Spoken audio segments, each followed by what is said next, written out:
ಉತ್ತರ ಕರ್ನಾಟಕ ಭಾಗದ ತೈಲ ಸಂಗ್ರಹಾಗಾರಗಳು ತಾತ್ಕಾಲಿಕ ಸ್ಥಗಿತ. ವಿವಿಧ ಜಿಲ್ಲೆಗಳಲ್ಲಿ ತಲೆದೂರಿದೆ ಪೆಟ್ರೋಲ್ ಸಮಸ್ಯೆ. ವಾಹನ ಸವಾರರ ಪರದಾಟ. ದಾವೂದ್ ಎಲ್ಲಿದ್ದಾನೋ ಗೊತ್ತಿಲ್ಲ, ಸುಳಿವೂ ಸಿಕ್ಕಿಲ್ಲ. ಪಾತಕಿ ದಾವೂದ್ ನೆಲೆ ಪತ್ತೆ ಹಚ್ಚಲು ಸಾಧ್ಯವಾಗಿಲ್ಲ.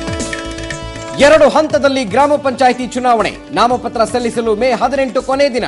ನಾಮಪತ್ರ ವಾಪಸ್ ಪಡೆಯಲು ಮೇ 25 ಕೊನೆಯ ದಿನ. ಚುನಾವಣಾ ಆಯುಕ್ತ ಶ್ರೀನಿವಾಸಾಚಾರ್ಯ ಹೇಳಿಕೆ. 3 ತಿಂಗಳೊಳಗೆ ಬಿಬಿಎಂಪಿ ಚುನಾವಣೆ ನಡೆಸಿ ಸುಪ್ರೀಂ ಕೋರ್ಟಿನಿಂದ ಮಹತ್ವದ ಆದೇಶ. ರಾಜ್ಯ ಸರ್ಕಾರಕ್ಕೆ ಭಾರೀ ಮುಖಭಂಗ. ಬೀದರ್ನಲ್ಲಿ ಸಿಲಿಂಡರ್ ಸ್ಫೋಟಿಸಿ ಹತ್ಯೆ ಯತ್ನ ಪ್ರಕರಣ. ಗಾಯಗೊಂಡಿದ್ದ 6 ಮಂದಿಯೂ ಸಾವು. ಆಸ್ತಿ ವಿವಾದಕ್ಕೆ ಬಲಿಯಾಯಿತು ಇಡೀ ಕುಟುಂಬ.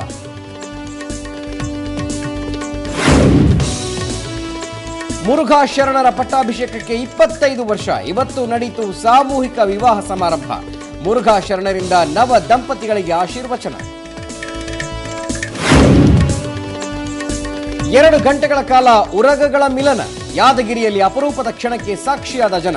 ಕ್ಯಾಮೆರಾದಲ್ಲಿ ಸೆರೆಯಾಯಿತು ಸಮ್ಮಿಲನ.